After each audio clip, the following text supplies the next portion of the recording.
Bonsoir, donc je suis Christelle Bourgeois-Lapeyre, je suis épidémiologiste à l'Agence sanitaire et sociale et c'est moi qui ai la chance de vous présenter les chiffres du baromètre santé jeune 2025.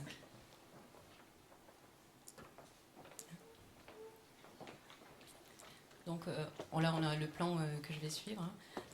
Quelques rappels sur ce qu'est un baromètre santé jeune, la méthodologie qui a été appliquée pour ce baromètre, les thématiques abordées et les résultats qui nous intéressent aujourd'hui. Les baromètres santé, c'est des enquêtes épidémiologiques descriptives transversales. Ça veut dire que c'est une photographie à un temps T de la population, réalisée sur un échantillon représentatif, c'est-à-dire que ça va pouvoir être généralisé à la population.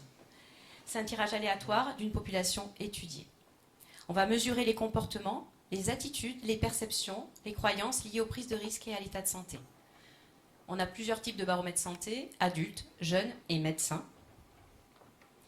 En Nouvelle-Calédonie, le baromètre en santé adulte, c'est une population de 18 à 64 ans. En 2010, 2015 et 2021-22, donc on a eu 3 baromètres santé adulte, et le prochain est en 2027. Le baromètre santé jeune, il y a déjà eu 2 éditions, 2014 et 2019, et la 3e en 2025. On a mixé les jeunes de la 6e à la terminale, c'est plus précisément les jeunes de 10 à 18 ans. Et il y a eu un baromètre médecin généraliste en 2016, qui commence à dater un petit peu. Les baromètres santé dans le monde, c'est des enquêtes qui sont utilisées dans de nombreux pays, qui ne s'appellent pas forcément baromètre santé, et c'est des outils majeurs de mesures quantitatives. L'OMS encourage leur développement, notamment dans la région océanienne. On a quand même une problématique à avoir des chiffres fiables. Donc effectivement, on vous encourage à faire ce type d'enquête. Elles permettent aussi d'avoir des comparaisons internationales. Ça, c'est extrêmement important de pouvoir se comparer à l'international. Là, je vous ai mis les études qui ont lieu dans d'autres pays. La Global School-Based Student Health Survey, de la 5e à la terminale, dans 128 pays dans le monde.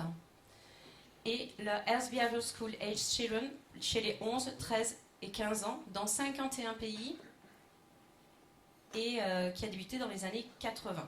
Donc ça ne date pas d'aujourd'hui, donc on commence à avoir du recul sur ce type d'enquête et on va pouvoir un petit peu avoir l'évolution de l'état de santé des jeunes dans le monde et en Calédonie aussi.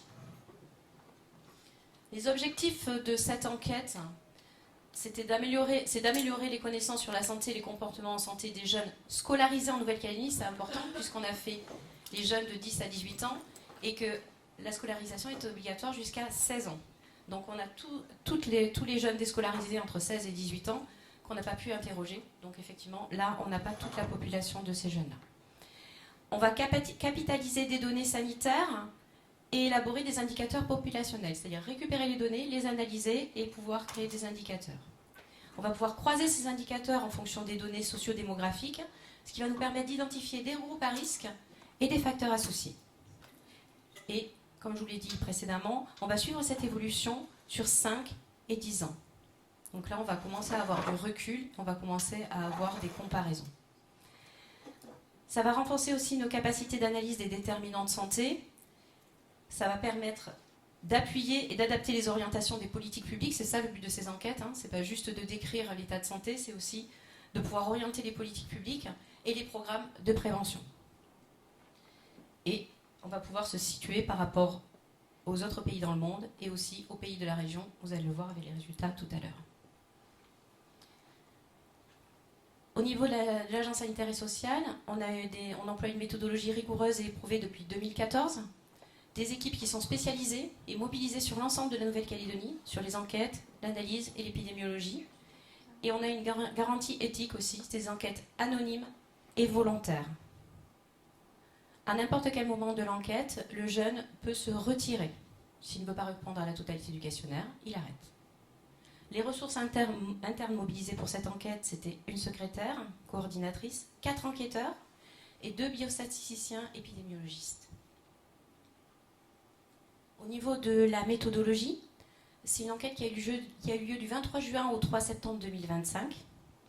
La population cible, comme je vous l'ai expliqué tout à l'heure, c'est les élèves inscrits en 2025 dans le second degré, de la 6e à la terminale, en filière générale ou professionnelle, privée ou publique, et plus particulièrement les jeunes de 10 à 18 ans, ceux qui étaient pas dans cette tranche d'âge, ont ensuite été exclus des analyses. L'échantillonnage, c'est un tirage au sort d'établissements, 39 établissements tirés au sort, 209 classes et 4389 élèves qui participaient à cet échantillon. Le mode de recueil, c'est un auto-questionnaire anonyme de 150 questions. Donc c'est quand même énorme sur 50 minutes. L'outil de recueil, c'est des tablettes tactiles avec des lecteurs audio parce qu'on avait des élèves qui n'étaient pas forcément de bons lecteurs. Donc on a choisi d'avoir une lecture audio des questions et des réponses possibles via des écouteurs. La passation, c'était pendant une période de cours, de suivi de classe. C'est 2 enquêteurs formés par classe, une durée de 50 minutes. S'ils n'avaient pas pu répondre à l'ensemble des questions, au bout de 50 minutes, ils arrêtaient. On avait déclaré l'étude à la CNIL avec un avis favorable du comité éthique de Nouvelle-Calédonie et on avait soumis un formulaire de refus et une lettre d'information à l'attention des parents. Là, on n'intervenait pas réellement auprès des élèves, on leur posait des questions. Donc on avait le droit d'avoir juste un refus parental. Donc s'il n'y avait pas de refus, on considérait que les parents étaient d'accord. Ce qui n'est pas possible quand on va faire des soins aux enfants ou qu'on va avoir d'autres types d'enquêtes. Les thématiques abordées, elles étaient au nombre de 15. En mauve, vous avez les nouvelles thématiques qui ont été abordées cette année, enfin 2025, avec la précarité menstruelle, 6 questions, ça nous avait été demandé par le gouvernement. Une mesure effective de la taille et du poids. Donc là, on allait mesurer les enfants, c'était plus la perception du poids, mais on allait mesurer les enfants. Avec des balances calibrées, avec des enquêteurs formés, etc. Le temps de sommeil aussi a été évalué en rapport avec les temps d'écran, évidemment. Et les réseaux sociaux. Et on va avoir les résultats des autres thématiques. Le recueil de données, alors là vous voyez le flyer qui avait été distribué aux enfants, la tablette sur laquelle ils pouvaient répondre au questionnaire, et on leur a remis aussi une petite pochette de prévention avec des flyers à l'intérieur, des brosses à dents, dentifrice, voilà, une mallette de prévention pour les enfants qui ont participé. Tous les établissements ont participé, avec 85% de participation globale. Les enfants qui n'ont pas participé, ils étaient absents ou ils ont refusé au dernier moment, enfin voilà, des choses comme ça. Et 99% de participation des classes, on a eu un problème logistique sur une classe. Et au total, c'est 3646 élèves qui ont répondu à ce questionnaire. Le questionnaire, c'était ça. Donc ils ont ça sur la tablette et ça permet de voir un petit peu, là on leur a indiqué qu'est-ce que c'est qu'une portion de fruits, qu'est-ce que c'est qu'une portion de légumes, qu'est-ce que c'est qu'une unité d'alcool. Et c'est valable pour toutes les questions qu'on va développer après. On ne leur a pas demandé est-ce que vous avez subi de la violence psychologique. On leur a dit qu'est-ce que c'est que la violence psychologique, on a détaillé. Donc les chiffres. Au niveau de la vie familiale, on a posé les questions aux enfants. Est-ce que vos parents savent la plupart du temps ou toujours ce que vous faites de votre temps libre ? 53% des jeunes répondent oui. C'est 5% de moins qu'en 2019. Et ensuite, on vous a mis... Alors, je vous le dis, ça va être pareil pour toute la présentation. Quand il n'y a pas la différence entre filles et garçons, c'est qu'il n'y a pas de différence significative. Quand il n'y a pas la carte des provinces, c'est qu'il n'y a pas de différence significative entre les provinces. Donc voilà.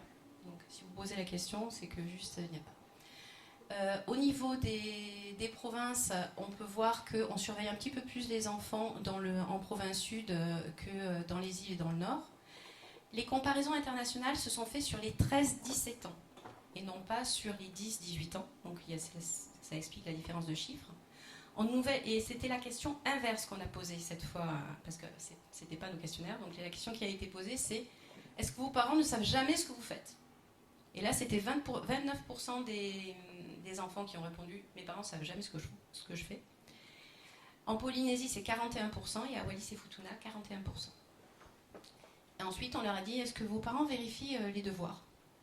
Et 42% des parents surveillent les devoirs, et plus les devoirs des garçons que des filles. C'est bizarre. Plus évidemment les petits, 10-12 ans, que les 16-18 ans. On s'y attendait un petit peu. Voilà. La vie familiale, non, c'est pas ça. Excusez-moi. la vie scolaire, hein, on a posé une question, est-ce que tu as été absent au cours des 30 derniers jours? C'est 24% des enfants qui ont été absents au cours des 30 derniers jours, mais c'est 24% de moins qu'en 2019. Donc c'est énorme. Les petits sont moins absents que les grands, 14%, et 32% des 16-18 ans. Si on se compare à l'international, on a 28% en Nouvelle-Calédonie, 36% en Polynésie et 43% en Wallis-et-Futuna. On a posé la question, est-ce que tu crains de subir de la violence à l'école ou aux alentours? 28% des enfants ont répondu oui, 35% des filles et 22% des garçons. C'est 14% de moins qu'en 2019, même si c'est un peu surprenant. C'est les petits qui ont plus cette crainte, les 10-12 ans, comparé aux 16-18 ans et aux 13-18 ans même, qui sont entre 22 et 24%. Au niveau de la vie scolaire encore, on a demandé est-ce que tu es harcelé à l'école? On a défini ce que c'était le harcèlement. 8% sont harcelés. Et on se rend compte que là, il y a une différence entre les provinces. C'est 7% en province sud, 11% en province nord et 13% en province des îles. Là aussi, c'est 10% des 10-12 ans et ça diminue avec l'âge pour atteindre 6% sur les 16-18 ans. En comparaison internationale, en Nouvelle-Calédonie, c'est 7%. Polynésie et Wallis-et-Futuna, c'est 11%. Et on leur a dit, est-ce que vous subissez du cyberharcèlement? C'est quand même 4% des enfants. Et on est à peu près pareil que la Polynésie et Wallis-et-Futuna, puisqu'ils sont à 6%. On leur a posé la question de la violence. Est-ce que vous subissez des violences physiques? Donc on a défini ce que c'était de la violence physique. 7% disent oui, c'est 8% de moins qu'en 2019. Et là, vous voyez une différence significative entre les provinces, avec 6% en province sud pour atteindre 15% en province des îles. Et les petits de 10-12 ans, c'est 9%, 8% des 13-15 et 4% des 16-18. Et la violence psychologique, c'est assez marquant. On a bien défini ce que c'était et c'est 25%. Un quart des enfants qui répondent « Oui, je subis la violence psychologique ». 7% de moins qu'en 2019. 29% chez les filles et 21% chez les garçons. C'est un quart des enfants en province nord et en province sud et c'est un tiers en province des îles. Donc c'est énorme. Et ça diminue un petit peu avec l'âge. On a posé la question des violences sexuelles également. Donc là, 8% des enfants ont subi un rapport sexuel forcé. 12% des filles et 4% des garçons, donc 3 fois plus de filles que de garçons. Encore une proportion plus importante en province des îles. 4% des 10-12 ans. Donc 9% des 13-15 ans et 11% des 16-18 ans. On n'avait pas posé tout à fait la même question en 2019, puisqu'on s'est rendu compte en fait que ce rapport sexuel forcé n'était pas considéré comme un premier rapport forcément par les enfants, enfin par les adolescents. Et donc là, quand on avait posé cette question-là aux gens qui avaient déjà eu un rapport sexuel, c'était 15%, c'était 14% en 2019 et 15% en 2025. Un peu moins la santé bucco-dentaire. On leur a demandé, est-ce que vous brossez les dents plusieurs fois par jour, tous les jours? C'est les recommandations. En France, c'est 76% des collégiens. Là, en Calédonie, c'est 43%. Et c'est 12% de moins qu'en 2019. 50% des filles et 36% des garçons. Différence entre les provinces aussi. En province sud, c'est 46%, 34% en province nord et 31% en province des îles. Là, il y a eu une petite différence entre les âges, mais pas tant que ça. 43% chez les 10-12 ans et 48% des 16-18. Et on leur a posé la question, est-ce que vous avez été absent à cause de vos dents pour un problème bucco-dentaire? Et là, c'est 9% et c'est stable par rapport à 2019 et c'est stable aussi au niveau des provinces. On voit bien qu'en province des îles, on a 14%. On pourrait se dire que peut-être c'est dû à l'accessibilité aux soins. Mais ça, on extrapole un petit peu en disant ça. Les addictions. Alors, on a posé la question, est-ce que vous avez déjà expérimenté la cigarette, le tabac? On a donné tous les types qu'il pouvait y avoir. C'est 33% qui ont expérimenté. 35% des filles, 32% des garçons, donc un petit peu plus de filles que de garçons. Et là, c'est 40% en province nord, 33% en province sud, et là, 25% en province des îles. On voit bien que là, il y a quand même 8% des 10-12 ans qui ont expérimenté le tabac, 35% des 13-15 ans et 55% des 16-18 ans. On a posé la consommation de tabac au cours des 30 derniers jours. Est-ce que tu as fumé au cours des 30 derniers jours? C'est 18%, moins 11% depuis 2019. Et là, on s'est dit, ouais, chouette, on est bien. Vous allez voir qu'après, voilà. Donc, on n'est pas si bien que ça parce que ça a été remplacé. Et c'est 4% qui fument tous les jours. Et là, on s'est comparé à l'international. Wallis et Futuna, c'est 44%. Nous, on est à 24% chez les 13-17 ans. 14% en Polynésie française et 3% en Australie, avec les politiques anti-tabac qui sont bien en place. On a quand même 3% des 10-12 ans qui disent avoir consommé du tabac au cours des 30 derniers jours, et 19% des 13-15 ans et 32% des 16-18. Et on a posé la question de la cigarette électronique, évidemment. Donc l'expérimentation de la cigarette électronique, c'est 53%. 56% des filles et 50% des garçons. Donc là, on voit qu'il y a 22% des 10-12 ans qui ont expérimenté, 59% des 13-15 ans et 74% des 16-18. Donc là, on est sur des chiffres assez énormes. Hein. Donc on a bien compris qu'il allait falloir se saisir du sujet. 59% en province nord, 52% en province sud et 49% en province des îles. Donc le problème est global. Hein. Et est-ce que vous avez consommé au cours des 30 derniers jours? C'est 38%, 20% de plus qu'en 2019. Ça contrebalance bien les moins 11% du tabac. Hein. Et 15% consomment tous les jours. Donc là, on a 37% dans les îles et en province sud et 44% dans le nord. 12% des 10-12 ans consomment tous les jours. 41% des 13-15 ans et 57% des 16-18 ans. Là, on est champion en comparaison internationale en 48% des 13-17 ans, 45% pour Wallis et Futuna et 43% pour la Polynésie et quand même 16% pour l'Australie. L'alcool, l'expérimentation d'alcool. L'expérimentation d'alcool, c'est est-ce que j'ai mis les lèvres dans l'alcool, est-ce que j'ai juste goûté un verre? Voilà, c'était vraiment l'expérimentation, j'ai goûté. 64% des jeunes ont répondu que oui. C'est 7% de moins qu'en 2019. C'est 61% en province nord, 68% en province sud et 36% en province des îles. Les 10-12 ans sont quand même 42% à avoir goûté, 64% des 13-15 ans et 86% des 16-18 ans. On est d'accord que tous les produits qu'on a cités jusque-là, ils sont interdits à la vente et à la consommation des moins de 18 ans. La consommation d'alcool au cours des 30 derniers jours, c'est 22% des jeunes, 5% de moins qu'en 2019. On pourrait se dire, ah, c'est quand même pas mal. 20% des filles, 24% des garçons. Mais parmi eux, il y a 53% qui boivent plus de 5 verres quand ils consomment, alors que c'était 47% en 2019. Donc là, c'est moyen. Et 14% déclarent avoir été ivres. Et là, dans ces consommations-là, on a 3% des 10-12 ans encore. 16% des 13-15 ans et 48% des 16-18. Si on se compare à l'international, on est meilleur que Wallis et Futuna, mais on est juste derrière. Hein, ils ont 47% et nous 34%, la Polynésie 29% et l'Australie 22%. Le cannabis, est-ce que tu as déjà goûté le cannabis? Est-ce que tu as déjà fumé une fois?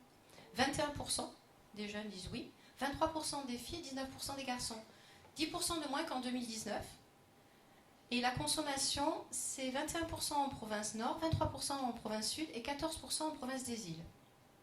3% des 10-12 ans ont déjà goûté. 20% des 13-15 ans et 40% des 16-18 ans. Là, on est champion. 28% en Nouvelle-Calédonie, 24% en Polynésie, 13% en Australie et 7% à Wallis et Futuna. Et on a posé la question de la même manière. Au cours des 30 derniers jours, est-ce que tu as déjà fumé du cannabis? Là, c'est 9%. 8% des filles, 10% des garçons. Moins 7% par rapport à 2019. Peut-être que ça aussi, ça a été remplacé par la cigarette électronique, on ne sait pas. Et c'est 11% en province nord, 9% en province sud et 5% en province des îles. Par contre, on a posé une autre question qui est intéressante, c'est quand est-ce que tu fumes du cannabis? Bon, le week-end, 79%. En soirée, jusqu'à là on n'est pas surpris. Après l'école, 51,5%, donc en semaine. 41,6% avant l'école. Et 23,2% pendant l'école. Donc là, effectivement, on a des consommations qui vont altérer les apprentissages. Les réseaux sociaux. Alors déjà, on a demandé, est-ce que vos parents contrôlent ce que vous regardez sur les écrans? C'est 32% les parents qui contrôlent. 50% seulement, la moitié des 10-12 ans, les parents savent ce qu'ils font sur les réseaux sociaux. 32% des 13-15 ans et 16% des 16-18, ça c'est un peu moins significatif. Et est-ce que vous utilisez des réseaux sociaux? Bon là c'est 88%. 91% des filles et 85% des garçons. 77% déjà à 10-12 ans. Et 97% à 16-18 ans. Partout sur le territoire, hein, donc 84% dans le nord, 89% dans le sud et 81% dans les îles. Donc là, c'est généralisé et c'est tous les jeunes. On a aussi posé des questions pour voir l'usage problématique, c'est-à-dire l'addiction aux réseaux sociaux avec une classification qui s'appelle SMDS. C'est un ensemble de 9 questions, de 1 à 3 réponses positives. Il n'y a pas de problématique particulière. Quand on dépasse 3 réponses, on a un usage à risque des réseaux sociaux, avec déjà des problématiques de violence si on supprime le téléphone, etc. Et plus de 6 questions positives, c'est un usage problématique des réseaux sociaux. C'est-à-dire que là, on a une vraie addiction avec un jeune qui s'isole et qui vraiment va avoir un problème d'addiction. L'usage à risque des réseaux sociaux, c'est 43% des jeunes, 47% des filles et 39% des garçons. C'est généralisé sur l'ensemble des 3 provinces, 44%, 43%, 41%. Et c'est 38% des 10-12 ans, 44% des 13-15 ans et 45% des 16-18 ans. Donc déjà, c'est un usage à risque. Hein. Et l'usage problématique, où là on est dans l'addiction, c'est 12,5%. Avec 9% en province nord, 13% en province sud et 15% en province des îles. Et déjà 9% des 10-12 ans qui sont vraiment dans cet usage problématique. Et 14% des 13-18 ans. La santé mentale. Alors, on a posé la question, est-ce que vous vous sentez heureux? C'est 72% des jeunes qui se sentent heureux, c'est 5% de moins qu'en 2019. Plus les garçons que les filles, 64% des filles et 79% des garçons. Chez les 10-12 ans, c'est 77%, ils sont heureux, ils ne sont pas encore rentrés totalement dans l'adolescence. 13-15 ans, 69% et 70% des 16-18 ans. On a une bonne répartition sur le territoire, 73% dans le nord, 71% dans le sud et 79% sur les îles. On a posé la question des idées suicidaires. Est-ce que tu as déjà eu des idées suicidaires? C'était 14% des jeunes qui ont répondu oui. 3% de moins qu'en 2019. 19% des filles et 8% des garçons, donc un peu plus de fois plus de filles que de garçons. 14% dans le nord et dans le sud et 9% dans les îles.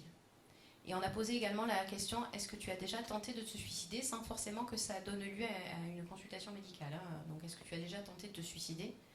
C'était 7% des jeunes, 10% des filles et 4% des garçons. Là aussi, il y a une grosse différence entre filles et garçons. Et c'est 3% de moins qu'en 2019. Donc globalement, c'est mieux, même si ce n'est pas encore ce qu'on peut espérer. La santé affective et sexuelle, on a posé la question, est-ce que tu as déjà eu un rapport sexuel? Donc c'est 20% des jeunes qui nous disent qu'ils ont déjà eu un rapport sexuel, 17% des filles et 23% des garçons. C'est 7% de moins qu'en 2019, sachant que l'âge du premier rapport est 17 ans et quelque chose, et quelques mois. Donc lui, il n'a pas bougé. On a quand même 2% des 10-12 ans qui nous disent qu'ils ont déjà eu un premier rapport sexuel. 15% des 13-15 ans et 44% des 16-18 ans. 16% en province nord et 21% dans les îles et dans le sud. Et quand on se compare à l'international, à la Polynésie, à Wallis et Futuna, la Nouvelle-Calédonie c'est 27%, la Polynésie c'est 38% et Wallis et Futuna 26%. là, on s'est dit, on va poser la question du préservatif, évidemment. Est-ce que vous utilisez un préservatif lors du dernier rapport sexuel? Donc là, c'est 50%, c'est 1 sur 2 qui a utilisé un préservatif. En connaissant la circulation des IST en Nouvelle-Calédonie, ça nous inquiète fortement. C'est 13% de moins qu'en 2019. Et là, c'est 47% en province sud, 57% en province nord et 64% en province des îles. Et en province des îles, on a une distribution de préservatifs avec des kiosques qui ont été mis à disposition. Donc peut-être que c'est ce qui fait la différence. Au niveau des comparaisons internationales, donc on est à 50% des 13-17 ans en Nouvelle-Calédonie, 46% en Polynésie et 44% à Wallis et Futuna. Donc encore moins. On a également posé la question de la contraception d'urgence aux jeunes filles. C'est 1/3 des jeunes filles qui ont eu à faire la contraception d'urgence et 4% qui ont eu un IVG. Une IVG. On nous avait demandé d'aller questionner la précarité menstruelle parce qu'il était question de distribuer des protections en milieu scolaire. Donc on avait demandé aux jeunes filles, est-ce que tu as suffisamment accès aux protections? C'était 93% qui nous disaient oui. Et qu'est-ce que vous utilisez? 97% utilisent des protections jetables. 66% nous ont dit, je préfère me débrouiller toute seule. 23% souhaitaient que les protections soient données par l'établissement. Et 9% auraient bien aimé qu'elles soient vendues dans l'établissement. Les établissements où il y a déjà des distributeurs, effectivement, ça existe. Et là, il faut savoir que tous les établissements ont eu une distribution de protection cette année, en début d'année. L'alimentation, on a questionné l'habitude des repas. Hein. Est-ce que vous mangez un petit déjeuner tous les jours? C'est 21% de mieux qu'en 2019, donc 62%. 75% mangent un déjeuner tous les jours et 68% mangent un dîner tous les jours.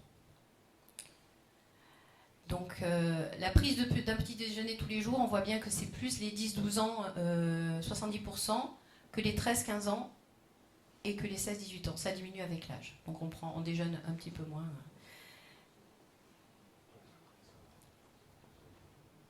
Au niveau de l'alimentation, on a été questionné la consommation des fruits et légumes tous les jours avec les portions dont je vous ai parlé tout à l'heure.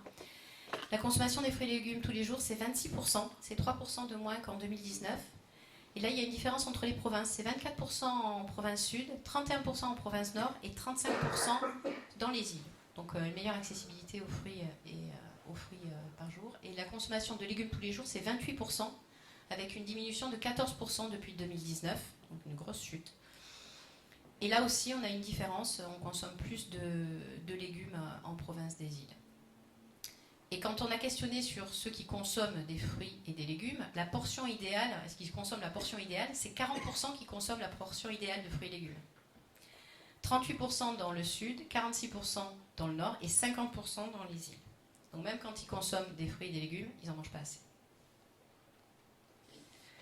On a questionné aussi les aliments sucrés en dehors des repas. Donc c'est 21% des jeunes, 6% de moins qu'en 2019. Peut-être la taxe sucre a une action sur cette consommation-là. C'est 23% des 10-12 ans, 22% des 13-15 ans et 18% des 16-18 ans. Donc là, c'est à peu près pareil sur toutes les provinces, un petit peu moins en province sud. Et on a posé également la question des boissons sucrées tous les jours. Et là, c'est 25%. 8% de moins qu'en 2019, là aussi on a une baisse. Et on voit qu'il y a une plus grande consommation dans le nord et dans les îles. L'accessibilité aux boissons sucrées est plus facile avec des épiceries, avec des rayons où il y a beaucoup de boissons sucrées et d'aliments sucrés. Donc c'est 27% des 10-12 ans, 26% des 13-15 ans et 21% des 16-18 ans. Là aussi, on a quand même une grosse consommation. On a posé des questions sur l'activité physique et la sédentarité également. Et là, on a posé la question de la pratique de 60 minutes minimum par jour d'activité physique, 7 jours par semaine. On se dit, oh là là, ça fait beaucoup. C'est les recommandations. Donc on leur a demandé, on a été voir s'ils suivaient les recommandations. C'est 18%.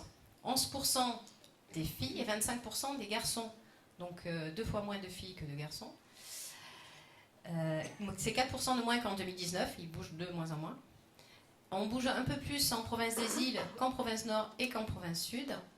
Les petits bougent un petit peu plus, 24% des 10-12 ans, et ça diminue 18% des 13-15 ans et 13% des 16-18 ans. Et on a posé également la question de est-ce que vous passez 2 heures ou plus devant un écran durant votre temps libre chaque jour? C'est 74% des jeunes. Hors écran scolaire, hein, on a sorti quand ils ne sont pas à l'école. Hein. Donc c'est 74% des jeunes, c'est 7% de plus qu'en 2019. Et là, on a une différence entre les provinces aussi. On a 68% en province sud, 63% en province nord et 56% en province des îles. Et ça augmente avec l'âge. Donc les 10-12 ans sont 59%, 73% des 13-15 ans et 89% des 16-18. Donc ils bougent moins, mais ils sont plus devant les écrans.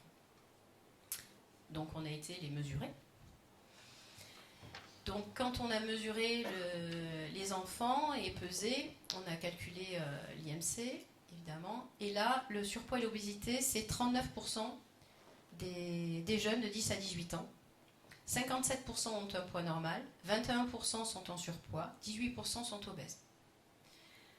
Vous voyez, les 10-12 ans, c'est 16% qui sont obèses, 20% qui sont en surpoids. Les 13-15 ans, 20% sont obèses et 22% en surpoids. Et les 16-18 ans, 17% et 20%. Donc ça, c'est une mesure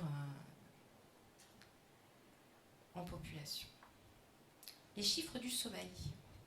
On a été questionné un petit peu s'ils dormaient assez, vu qu'ils sont beaucoup devant des écrans. On a été leur poser la question, on a essayé de savoir s'ils dormaient suffisamment. Donc le temps de sommeil moyen est de 8h15, sachant que les recommandations pour les 6-12 ans, c'est 9-11 heures par nuit, et les 13-18 ans, c'est 8-10 heures par nuit.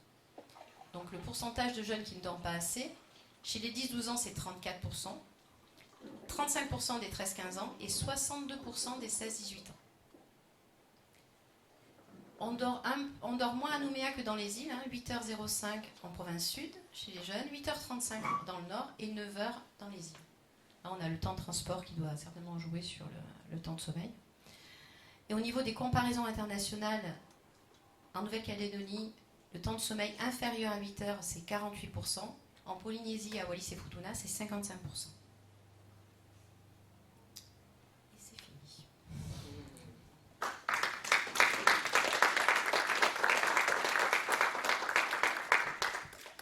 Est-ce que vous avez des questions? D'accord.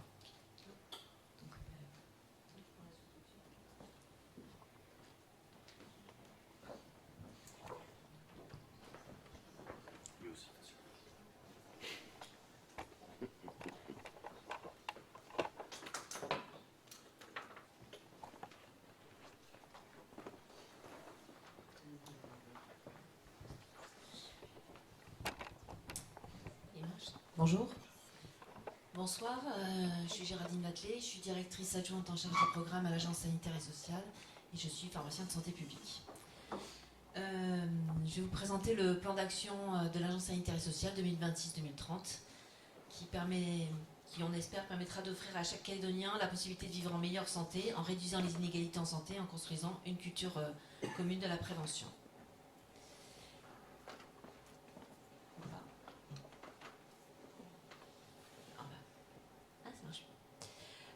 Déjà, je vous rappelle, pour ceux qui ne savent pas ce qu'on fait à l'Agence sanitaire et sociale, c'est ASS, ce qui n'a rien à voir avec la DAS, qui est une direction du gouvernement des affaires sanitaires et sociales. Et nous, on est un établissement public qui avons plusieurs missions, le financement des hôpitaux, le financement des comptes sociaux et la prévention. Donc là, je vais vous parler essentiellement de prévention. Donc il y a 8 programmes à l'agence, je vous ai mis un peu en image. Donc vous avez en haut à gauche la prévention en santé sexuelle et affective, avec des interventions en collège et en lycée pour la sensibilisation, et puis on promeut les dépistages des IST. En bas, en dessous, vous avez la prévention des addictions. C'est une campagne de communication l'an dernier sur le cannabis, avec une prévention primaire de sensibilisation dans les collèges et les lycées. Il y a 2 heures en collège et 2 heures en lycée, prévention primaire. Prévention secondaire avec Déclic, qui sont des consultations jeunes consommateurs d'intervention brève, et le DRAA, qui est un dispositif de réinsertion et d'accompagnement pour les personnes en situation d'addiction et qui est positionné essentiellement en province nord. En dessous, vous avez la prévention des cancers féminins, prévention du cancer du col, du sein, et vaccination des élèves contre le HPV en 5e. Ensuite, en haut, à vos marques pré-bougées, c'est le programme prévention des pathologies de surcharge, où on promeut une alimentation équilibrée et de bouger. En dessous, vous avez le petit margouillat qui est coincé entre les... Donc pour faire le lien avec le programme suivant, donc là, c'est la prévention et la prise en charge des personnes en situation d'obésité, de l'enfant. Donc c'est le programme qui est dirigé par Dominique Megrawa, par Dr Megrawa, et qui prend en charge les enfants, les adolescents et les adultes en situation d'obésité, mais aussi les personnes diabétiques. Et c'est un centre d'éducation thérapeutique. Là-haut, vous avez le baromètre santé-études, donc qui mène des enquêtes régulièrement, comme vous avez été présenté tout à l'heure, mais qui apporte un soutien au programme avec des tableaux de bord et une aide au pilotage. Vous avez le programme RA1 de dépistage des cardiopathies rhumatismales chroniques, où on va dépister tout, pour l'instant, on va dépister tous les enfants de CM1 grâce à une échographie cardiaque, et en dessous notre caravane dentaire qui aussi jusqu'à maintenant dépistait tous les enfants de CP, donc sur les caries dentaires, et faisait le scellement de sillon des molaires définitives, des premières molaires définitives. Donc là, vous avez l'ensemble des programmes, et on a un programme de communication, une cellule de communication qui nous aide à communiquer sur l'ensemble de ces programmes. Maintenant qu'on a posé tout ça, nous, on s'appuie sur quoi? On s'appuie sur le plan d'Occamo, être épanoui, où l'axe 3 dit qu'il faut assurer une offre de santé efficiente grâce à une offre de prévention renforcée et coordonnée avec l'offre de soins. Donc avec Selon l'OMS, la santé est un état complet de bien-être physique, mental et social, et ne consiste pas seulement en une absence de maladie ou d'infirmité, on le sait. Et on est régi par une délibération donc qui est venue rajouter aux autres, une délibération du Congrès du 20 juillet 2023 relative à la promotion de la santé et à l'offre de prévention du plan de santé calédonien, et qui fixe les priorités de santé pour 6 ans. Donc priorités de santé que je vous ai mis à droite. Donc il y a les maladies tropicales, la santé et la prévention, les maladies transmissibles, les dépistages des cancers. Voilà.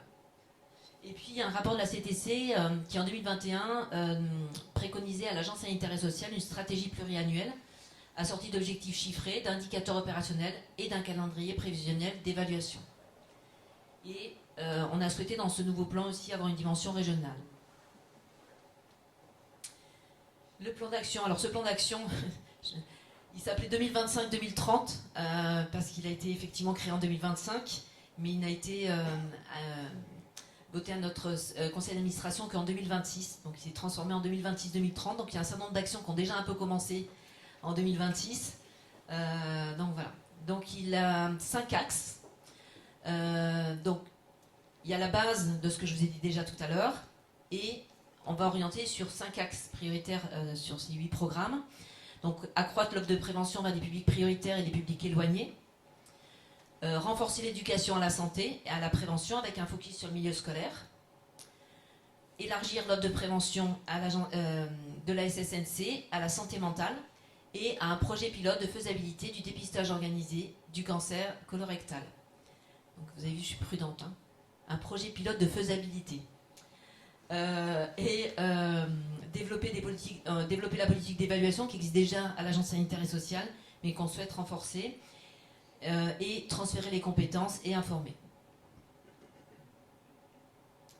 Ce plan, il se structure en 5 axes qui sont déclinés en objectifs opérationnels clairs, mis en œuvre par des actions concrètes et planifiées.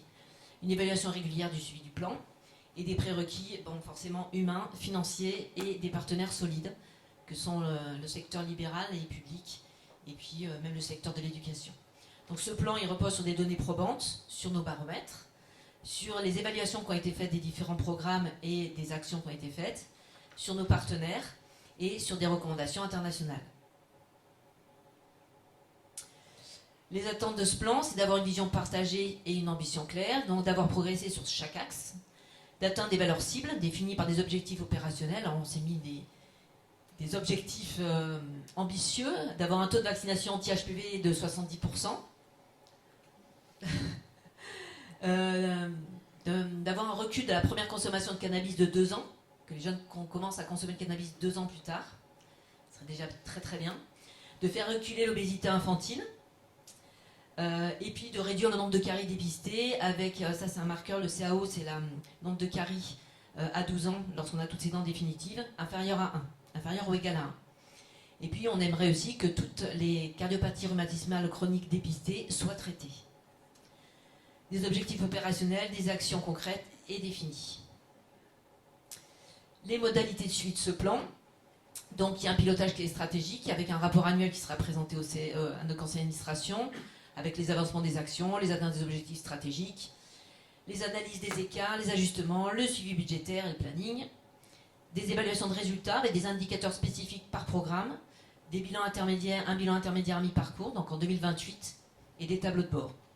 Donc ce programme, il se veut ne pas être figé dans le marbre, donc ce sont des objectifs vers lesquels on veut tendre, mais on veut un pilotage agile, c'est-à-dire pouvoir rectifier en fonction des priorités de santé qui s'imposeront à nous au cours des 6 prochaines années.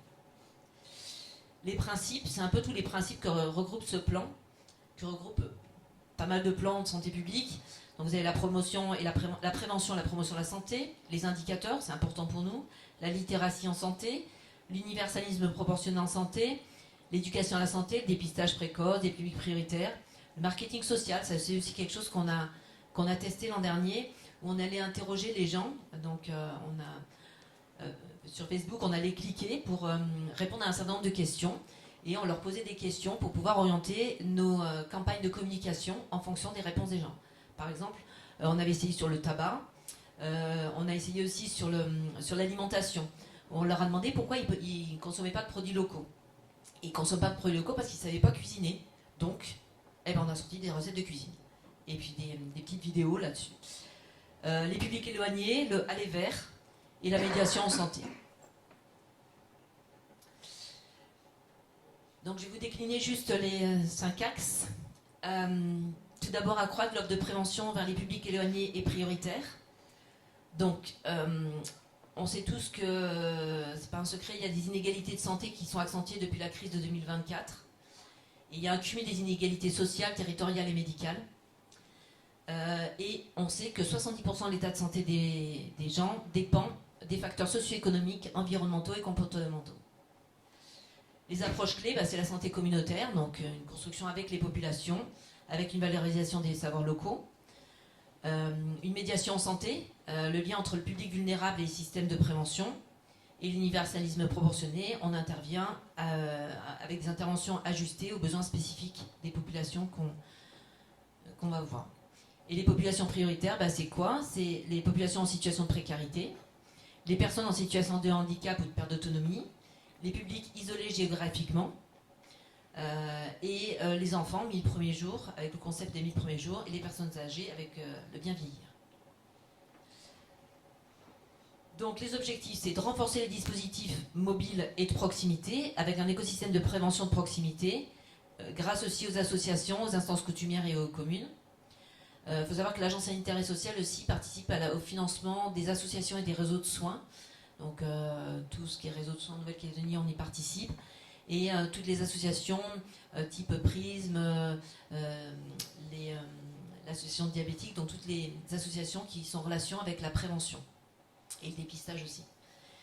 Ce qu'on souhaite, c'est améliorer le repérage précoce des problématiques de santé, notamment pour les populations éloignées, d'adapter les actions aux spécificités locales et culturelles et aux publics vulnérables, et puis de développer une antenne en province nord. Actuellement, on n'a que le DRAA, donc le dispositif de réinsertion qui est situé dans le nord, et on a 2 diététiciennes du programme diabétique qui sont situées, une côte ouest et une côte est. Et depuis peu, et jusqu'au mois de fin septembre, on avait une psychologue qui faisait les consultations déclic et qui participait aussi au CE pour la prise en charge des personnes en situation d'obésité ou les diabétiques. Donc ça, on aimerait bien à l'avenir, c'est pas pour 2026 ni 2027, mais peut-être d'ici 2030. Là, je vous ai mis quelques actions pour que vous ayez un petit peu savoir ce qui va se passer pour que vous ayez cette information, parce que vous êtes aussi nos relais. Donc c'est non exhaustif. On est en cours d'acquisition d'une deuxième caravane qui devrait arriver au cours du prochain trimestre. Donc qui va pouvoir compléter le dispositif qui existe déjà et qui va pouvoir aussi, elle sera équipée, elle, pour faire des soins de prévention primaire, donc juste du soin à une face ou du détartrage. Docteur, c'est bien comme ça qu'on dit. Et qui va compléter le dispositif en CP, mais aussi pouvoir aller à l'université ou pourquoi pas en EHPAD pour pouvoir apporter des soins primaires. Des équipes mobiles, donc il y en a pas mal aussi au niveau du centre d'éducation. On a des diététiciennes qui vont dans les îles, et on en a 2 situées, donc une à l'ouest, une à l'est. On a des conventions avec des orthoptistes aussi pour aller dépister les rétinopathies, des podologues aussi qui vont en province nord pour le pied diabétique. Donc tout ça, c'est vraiment quelque chose qu'on va développer de plus en plus parce qu'on souhaite aller au plus proche des populations. Donc des actions aussi de proximité dans les quartiers des tribus. Donc on a commencé avec des repas tribus qu'on souhaite développer aussi parce que c'est utile. Et puis le renforcement des relais communautaires et un partenariat avec les coutumiers. On a présenté le BSJ au Sénat coutumier et on aimerait bien pouvoir aller un peu plus proche d'eux, mais voilà, c'est un long parcours. Parcours de Cameau, justement, qui a eu lieu en 2025. Je ne sais pas si vous en avez entendu parler. C'est un parcours qui promeut, en 2025, qui a fait la promotion de l'activité physique et d'une alimentation saine, et qui s'est arrêté dans 15 communes de Nouvelle-Calédonie, les îles compris, et qui, avec des ateliers de promotion de la santé, de dépistage, sur l'ensemble de la Nouvelle-Calédonie, en collaboration avec les provinces et les associations qui étaient sur place à chaque fois. On souhaite renforcer les dépistages des cancers, du diabète et du RA, notamment sur les publics éloignés. On a un mammographe qui est situé au PSN, mais qui n'a personne pour le faire fonctionner. Donc en attendant qu'on trouve des radiologues pour le faire fonctionner, avec la province Nord, depuis 2024, on transporte les femmes vers le sud pour qu'elles puissent venir se faire dépister des cancers du sein chez les radiologues de la province sud, en attendant d'avoir des ressources humaines en province Nord. La création de supports adaptés, on est en train de répertorier dans tous nos outils qu'est-ce qu'on pourrait traduire en langue ou pour les diffusions sensorielles. Et on souhaite adapter nos messages. Là, actuellement, par exemple, en langue, on a le programme RAA fait un chevalet à destination des professionnels de santé et des patients, où il y a une petite phrase en langue qui est écrite pour pouvoir aussi orienter les patients. On renforce notre présence en milieu carcéral. Donc on a des actions, on est en train de développer un partenariat, donc on re-signe des conventions sur les sortants, où on prépare les gens à la sortie. Les programmes qui sont impliqués là-dedans, c'est le programme de bucco-dentaire, qui est très impliqué ou qui est très demandé pour les préparations à la sortie. Bien sûr les addictions et prévention de la santé sexuelle et affective aussi. On travaille aussi avec le SPIP en milieu ouvert et en milieu semi-ouvert. Et on souhaite ouvrir le centre d'éducation au sein de l'antenne Nord, le centre d'éducation obésité, diabète en province Nord. Donc qu'est-ce qu'on attend comme résultat? Une amélioration de l'accès au dépistage et à la prévention sur l'ensemble de la Calédonie, quel que soit le lieu de vie. Une réduction des inégalités territoriales et sociales. Une prévention renforcée, plus inclusive et adaptée aux besoins locaux. Et un renforcement des réseaux de proximité. Sur l'axe 2, c'est de renforcer l'éducation à la santé et à la prévention avec un focus en milieu scolaire. Donc juste pour vous informer que, je ne sais pas si vous étiez au courant, depuis avril 2026, l'opérationnalisation des visites de santé scolaire sont faites par l'Agence sanitaire et sociale, sont coordonnées par l'Agence sanitaire et sociale. Le pilotage reste au gouvernement, mais c'est nous qui nous occupons de cette opérationnalisation. Délégué à la province sud pour la maternelle, le primaire et le collège. C'est nous qui faisons pour le collège en province nord et en collaboration avec la province nord. Et dans les îles, c'est une collaboration entre des médecins qu'on prend et des infirmiers de la province des îles et des prestataires. Donc il y a encore plus de pertinence à avoir des actions de prévention en milieu scolaire qu'on avait déjà mais qu'on souhaite développer.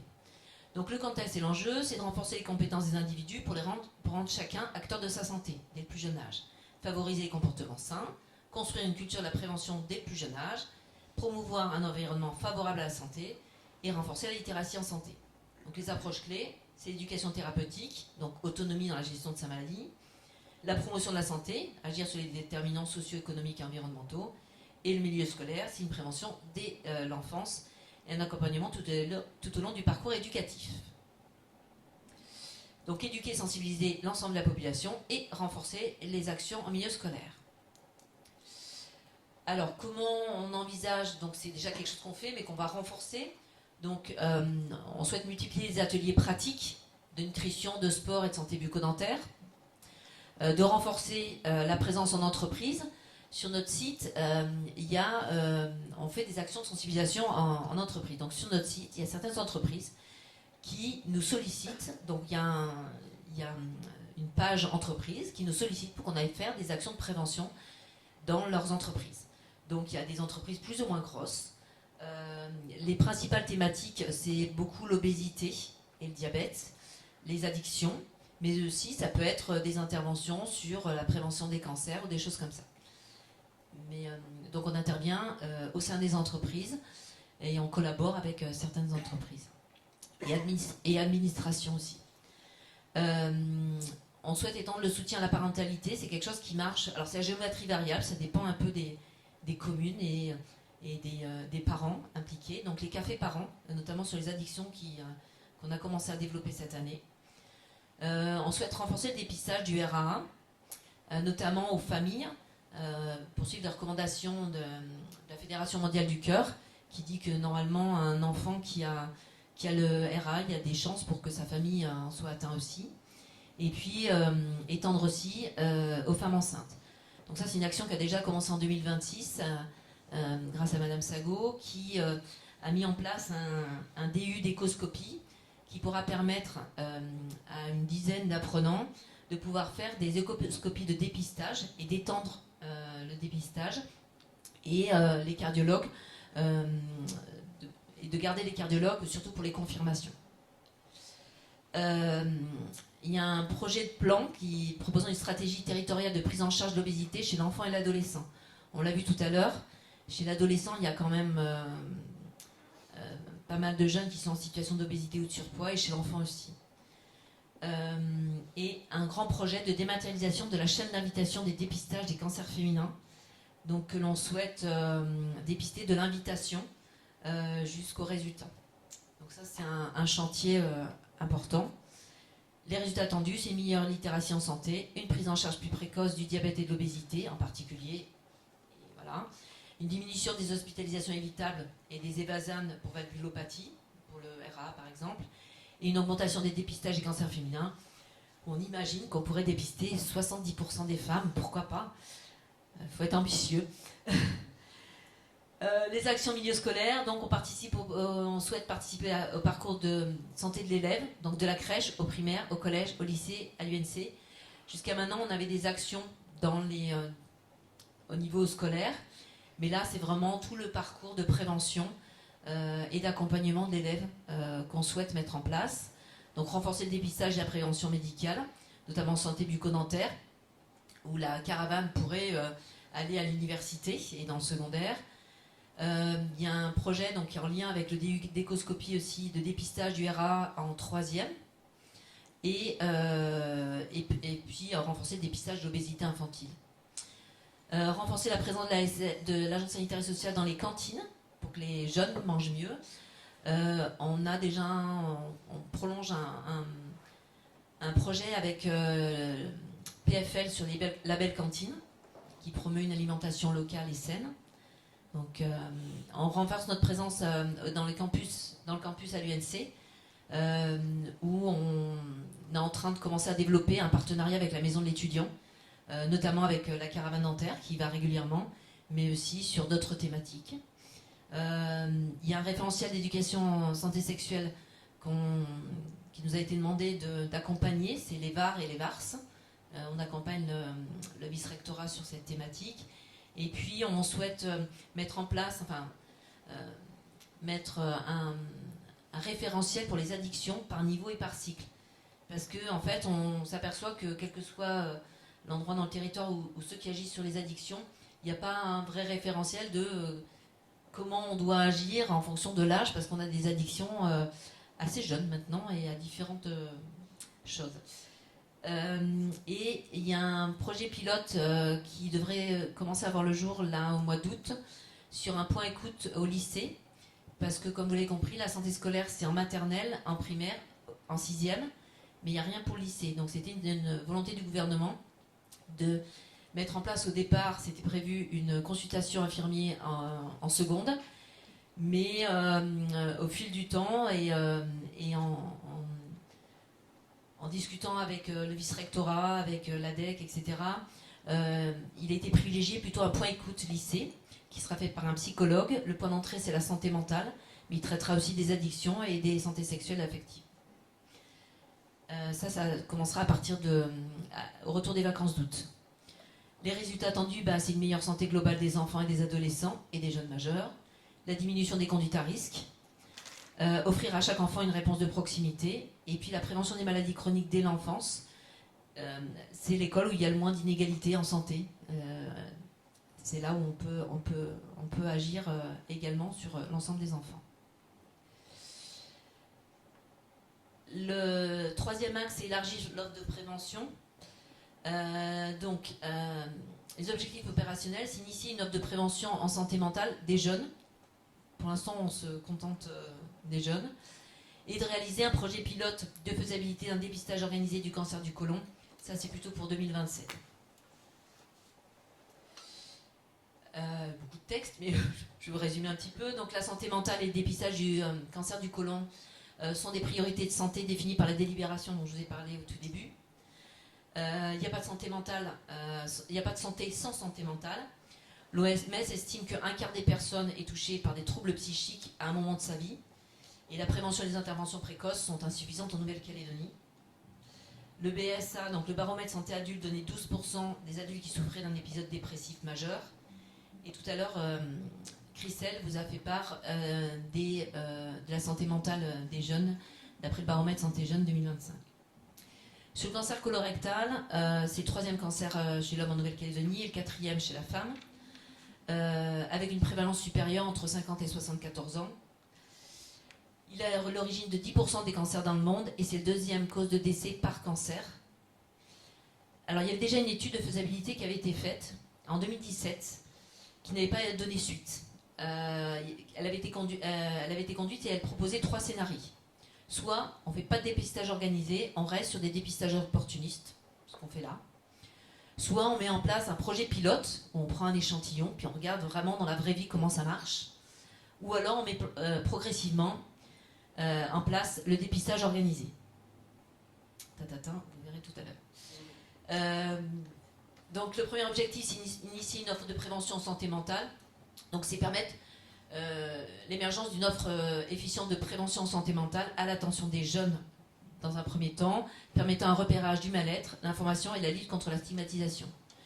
Donc on est en cours de recrutement pour créer le programme déjà, réaliser des campagnes de sensibilisation, au moins une par an, développer et mettre à disposition des outils pratiques et d'auto-évaluation.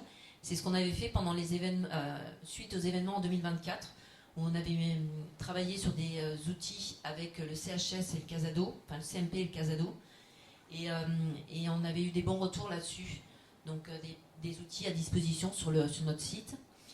On souhaite former et sensibiliser les professionnels de santé et les professionnels du secteur social et éducatif.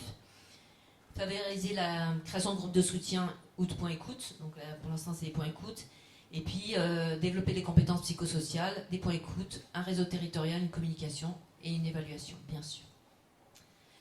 Les résultats attendus, une amélioration de la détection précoce, une offre de prévention plus disponible et mieux répertoriée, un développement des compétences des professionnels et une amélioration des chiffres des prochains baromètres, qui aura lieu, du coup, le baromètre santé jeune en 2030, à la fin de ce programme. Pour l'objectif de projet pilote de faisabilité du dépistage organisé du cancer colorectal. Donc c'est une demande assez pressante qu'on a depuis quelques années. Donc dans un premier temps, ce qu'on voudrait faire, c'est une analyse de la faisabilité, un cadrage du projet. Et puis pourquoi pas aussi en parallèle, l'analyse de la faisabilité de la prise en charge des tests immunologiques qui pour l'instant ne sont pas pris en charge par la caisse.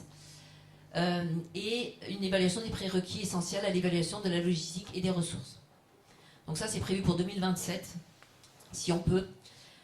Donc recruter un prestataire et construction d'un groupe de travail, distribuer des tests sur un échantillon de population cible. Moi, j'avais imaginé sur 1000 personnes. Diffuser un questionnaire avec l'échantillon de la population cible pour pouvoir avoir le retour des gens qui ont essayé le test. Savoir si c'est pratique, pas pratique, s'ils ont une difficulté à l'amener, voilà, si on passe par les pharmacies ou si on passe par un autre moyen. Répertorier les accès aux analyses complémentaires et analyser le coût, bien sûr. L'idée, c'est d'aller un petit peu plus loin que les analyses de 2017, c'est donner un éclairage sur une amélioration du dépistage opportuniste ou alors la construction d'un dépistage organisé. On espère avoir comme réponse à l'issue de ce test. L'avant-dernier axe, renforcer les politiques d'évaluation, c'est quelque chose qu'on fait déjà, mais qui est aussi présent dans la délibération.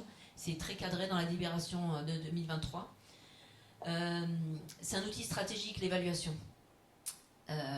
Donc ça permet de mesurer l'efficacité et l'efficience du programme. Ça permet d'optimiser les allocations des ressources, de mieux articuler les actions de prévention avec les autres volets du système de santé et de rendre compte, bien sûr, et d'améliorer la visibilité et les enjeux de santé. Rendre compte pour avoir des sous. Donc il y a des évaluations, il y a différentes évaluations. Donc il y a l'évaluation interne. Donc actuellement on a 328 indicateurs. Je ne suis pas sûre qu'il y ait beaucoup d'établissements de santé qui aient autant d'indicateurs de suivi des actions. Donc il y en a 328 qui sont actifs à l'Agence sanitaire et sociale. Donc ce qu'on souhaite, c'est les moderniser. Parce qu'ils ont été construits en 2021, donc il faut peut-être les mettre à jour, les revoir, etc. Donc de performance, de suivi et de résultats. On souhaite renforcer le développement des tableaux de bord, Power BI et Power Apps. Actuellement, il y a 3 de nos programmes qui ont un pilotage en temps réel de leurs actions. C'est Programme RA, bucco-dentaire et la vaccination, où ils peuvent savoir en temps réel le nombre de jeunes qu'ils ont dépistés, etc. Donc ça permet aussi d'affiner et puis de travailler là-dessus. Une évaluation externe, donc jusqu'en 2021, il y avait un programme d'évaluation externe qualitative et quantitative des programmes de l'agence. Le Covid a tout stoppé, et donc c'est quelque chose qu'on reprend avec ce plan, où on va évaluer, alors c'est des mots un peu barbares, mais RIBI, c'était un outil d'éducation à la santé, notamment qui était pour les primaires et les maternelles. Le PPA, donc, je ne sais pas si vous avez vu, il y a un appel d'offres en ce moment pour l'évaluation du programme de prévention des addictions. Donc c'est pour cette année. L'an prochain, ce sera la santé sexuelle affective. Et puis, dans 2 ou 3 ans, le RA. Et puis, aussi, il y a quelque chose qui n'était pas fait avant et qu'on développe et qu'on a commencé aussi cette année. C'est les analyses médico-économiques ou économiques qu'on aimerait faire à échéance régulière pour connaître le coût de la maladie versus, alors c'est facile, hein, mais versus le coût de la prévention. Là actuellement, il y a une étude qui est en cours sur le coût du RA, donc coût direct, indirect et intangible, pour pouvoir mettre ça en balance avec le coût de notre programme de dépistage et des moyens alloués à ce programme. Et puis on continue nos enquêtes transversales, hein. C'est des évaluations indirectes, donc avec le baromètre santé jeune, le baromètre santé adulte qui est prévu pour 2027, et puis pourquoi pas un jour un baromètre santé senior qui nous a été aussi suggéré. où on évalue toujours les comportements santé, l'état staturo-pondéral et les maladies chroniques. Voilà.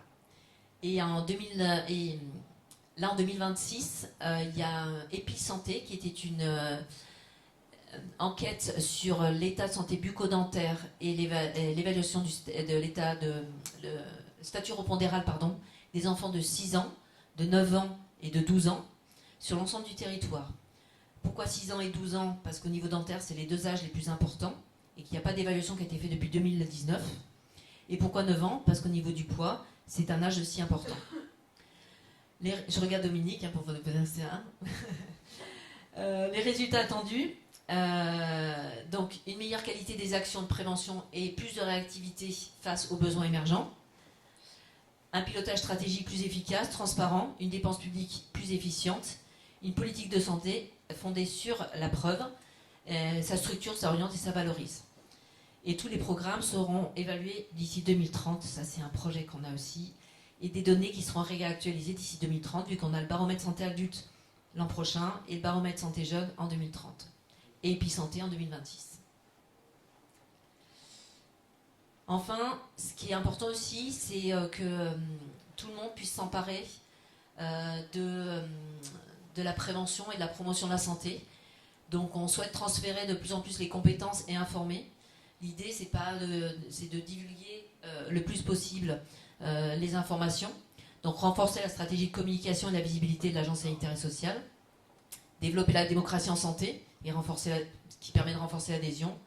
Et puis transférer les compétences dans une culture de la prévention et de la promotion de la santé. Les actions. Alors, première action, notre site internet est un peu vieillot. Donc, d'ici 2027, il devrait être révisé avec une accessibilité plus facile, on espère. On souhaite créer un livret de prévention pour tous les jeunes calédoniens. C'est-à-dire que quand ils sortent du lycée, ils ont un livret de prévention. Jusqu'à maintenant, on a fait un guide de bonne pratique au niveau du RA, guide du cancer féminin, mais on souhaite étendre ça aussi à d'autres programmes, notamment sur la prise en charge de l'obésité chez les jeunes. Renforcer la montée en compétences des acteurs de terrain. Donc le RPIB, c'est un repérage précoce et intervention brève qu'on souhaite développer aussi. Donc c'est pour le programme d'addiction et pour le programme de santé mentale, c'est de donner les outils. Donc c'est des formations de 2 jours ou d'1 jour. Ça dépend le niveau qu'on souhaite. Et ce qu'on souhaite, c'est que tout le secteur de l'éducation, les travailleurs sociaux, tous ceux qui travaillent au plus proche des personnes en situation d'addiction puissent avoir cette formation. On travaille un partenariat avec l'IFMNC et l'INSPE, et puis avec l'IFPSS, où on renforce nos actions chez eux. On a développé aussi, depuis 2025, une offre en ligne, de formation en ligne. Donc c'est le programme RAA, pour l'instant, qui est principalement, c'est un MOOC, qui est présent aussi sur notre site, où on peut aller se former sur le RAA.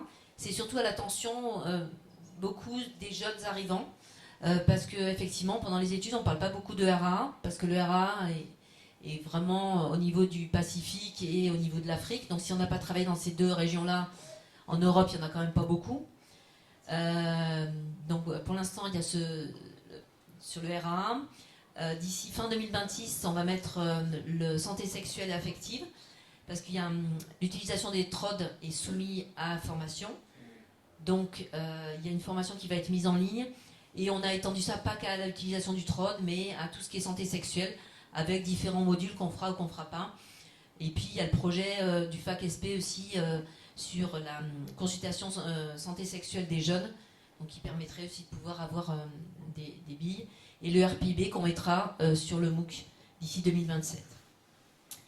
Et puis on souhaite aussi renforcer les partenariats académiques, donc avec l'université, avec l'Institut Pasteur, mais aussi régionaux, donc avec la CPS, l'OMS et la Polynésie française. Et donc les résultats, c'est une meilleure accessibilité de l'offre de prévention, une augmentation de la fréquentation de notre site internet, parce qu'on y dit des choses bien, des acteurs formés et autonomes pour relayer la prévention dans tous les territoires. L'idée, c'est vraiment que cette prévention, elle ne soit pas cantonnée déjà qu'à Nouméa, mais qu'elle s'étale le plus possible. et puis une culture partagée de la santé publique à l'échelle de la Nouvelle-Calédonie. Donc là, je vous ai résumé un petit peu les différentes actions, informer, transformer, et voilà. Et puis, j'ai une petite surprise pour la fin. Je ne sais pas si vous avez vu, mais il y a l'IRDS qui a publié au mois de juillet ou juin une feuille de route sur la stratégie pour les systèmes de santé soutenables et résilients, agir en amont face aux maladies chroniques. C'est la prévention et la promotion de la santé. Donc je vous engage à le lire parce qu'il est vraiment intéressant. Et puis il y a un rapport du Sénat qui date début juillet aussi ou fin juin et qui aussi parle de prévention et de l'importance de la prévention et du dépistage précoce. Voilà. Et puis je vous ai remis le petit santépourtous.fc, www.santépourtous.nc. Voilà. Et je vous remercie, cette fois-ci c'était vraiment la dernière.